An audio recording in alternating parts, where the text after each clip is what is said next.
Okay, problem 4 in Connect is exercise 10.5 in your text. And they give us some information and they ask us to work backwards. I like this kind of question because it really makes you think about the components of what's going into the variances and the things that we're looking at here. So let's take a look at this and make sure we have all the pieces. They do tune-ups. The standard is 2.5 hours per. The standard rate is $250. Okay, and the standard cost for the whole tune-up is $62.50. That's 2.5 times 25. Then they tell us for the month that there were 50 tune-ups made, and you're going to need that number. And the labor rate variance was 150 favorable. The spending variance was unfavorable. So, the way I like to do a problem like this, because then they ask us, here are the questions. The number of actual labor hours spent on tune-ups, the actual hourly rate for tune-ups, and the easiest way to do that, and I'll show you two ways. You can either use the formula method. I like the diagram method because we'll go through, fill in the pieces that we know, and then we can easily see the pieces that we're missing. So, there's the diagram with the pieces that we know. So let's go through and pick up the pieces that we know and grab the easy pieces first. First of all, they told us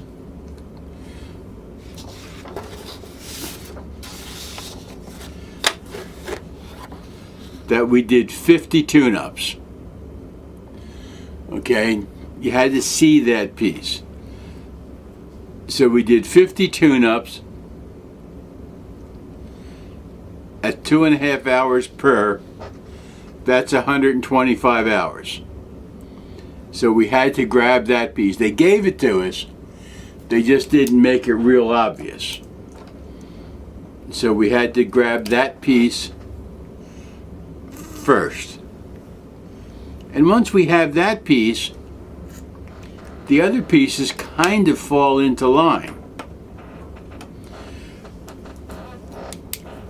We know that if this spending variance, the total spending variance is 200 unfavorable, and if the labor rate variance was 150 favorable, this had to be 350 unfavorable. Because remember, you take the larger number, the smaller number from the larger number, and take the letter from the larger number. So this had to be 350 unfavorable.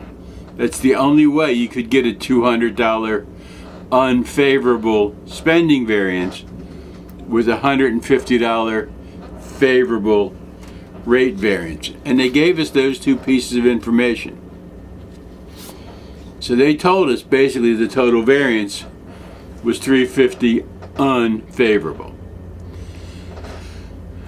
They told us that we did 125 hours, and we know the standard hour. They gave us that $25.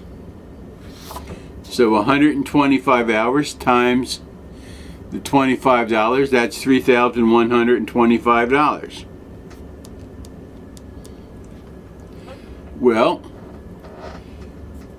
this number is $350 more than this number. That's how they would get an unfavorable rate variance. So 3125 plus 350 $34.75. That would give us this piece. Now that we have that piece, and we know that the difference between this number and this number is $150 favorable. In other words, this number was actually less than this number, and we know how much less, $150 less. So 150 from that, $33.25. Done. That's the way I would have done it. Now, if you like the formula method, which I don't particularly care for, you would do it this way.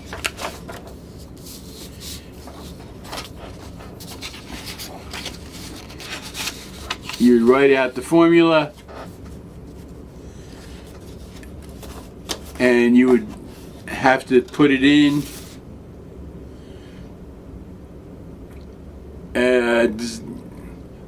It also says what were the actual number of labor hours, but I didn't do that piece, sorry. The actual number of labor hours. Let me go back to my formula, to my sheet. The actual number of labor hours is 33.25, and we have to figure out of that 33.25 how many hours did we actually use. And give me a second here. Let me take a look at my notes.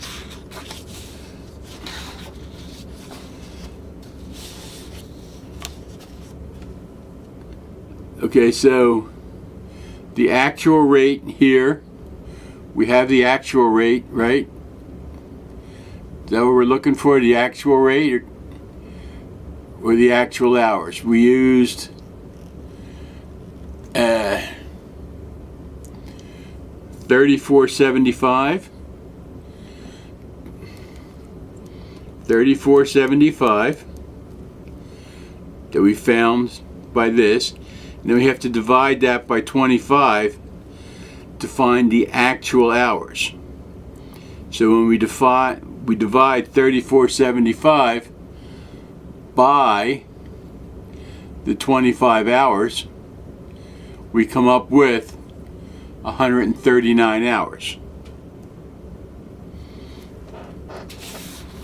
Let me find my calculator and double check. I'm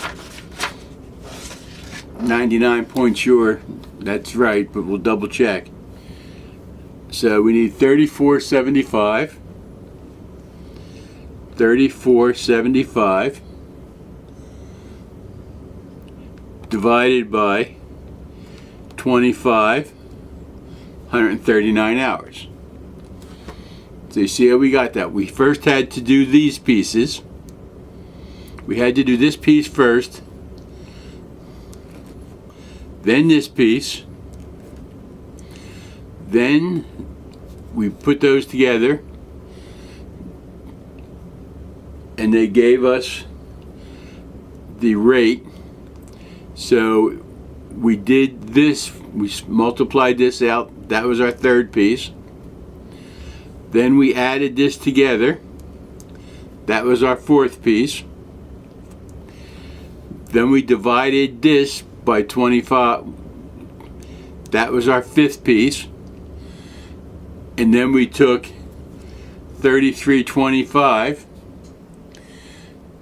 and divided that by 139. That's 139. Divide that into 33.25, and you come up with $23.92 per hour. And that's the last piece. So the problem really isn't difficult. You just have to do it in order, and laying it out like this makes it much more straightforward. It makes it easier to see. So now we've come up with the actual labor hours, and we did that by taking the 34.75 and dividing by 25, the standard rate. We had the actual hours, standard rate. That gave us the 139. And then we took the actual hours and divided it into the actual rate to come up with the actual hours and the actual rate. So the whole key was to start down here and then say, what pieces do I know? Well, this was the first piece you knew.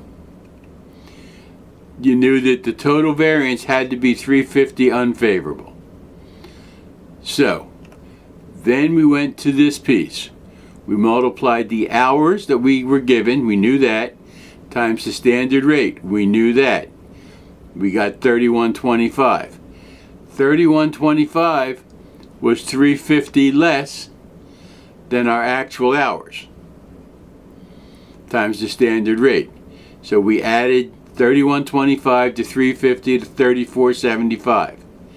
That gave us the total of the actual hours times the standard rate. Then we divided that by the standard rate to get the actual hours. Once we got the actual hours, we compared the actual hours at actual rate times actual hours at standard rate to come up with this, and then we divided by the 139 to come up with 23.92. It's just a matter of taking the information you have, putting it on a plot, and working your way backwards.